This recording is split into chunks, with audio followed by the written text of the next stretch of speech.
অবশেষে ইরান এবং ইসরায়েলের যুদ্ধবিরতি ঘোষণা হয়ে গেছে। আলহামদুলিল্লাহ, আল্লাহর কাছে লাখ লাখ শুকরিয়া যে ইরান এবং ইসরায়েলের যুদ্ধ থেমে গেছে।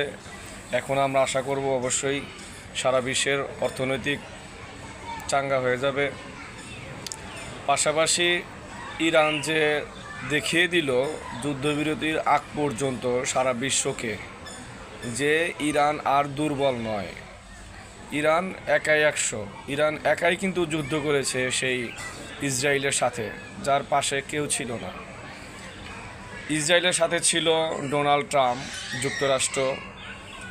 হ্যাঁ, ডোনাল্ড ট্রাম্প বা যুক্তরাষ্ট্র সারা বিশ্বের ভিতরে একটি পরাশক্তি।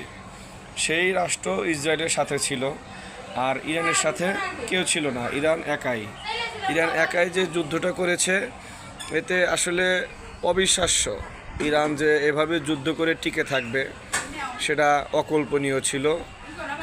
আমরা যাই হোক, আল্লাহর কাছে লাখ লাখ শুকরিয়া, আল্লাহর রহমত ছিল বিধায় ইরান এই 12 দিন যাবৎ একটানা যুদ্ধ করে এসেছে। এখন যুদ্ধবিরতি কেন হলো? যখন কাতারে যুক্তরাষ্ট্রের ঘাঁটিতে, মানে যুক্তরাষ্ট্রের যে সেনা ঘাঁটিতে আক্রমণ করলো ইরান, ঠিক তখনই যুদ্ধ ঘোষণা এলো ডোনাল্ড ট্রাম্পের কাছ থেকে। কেন?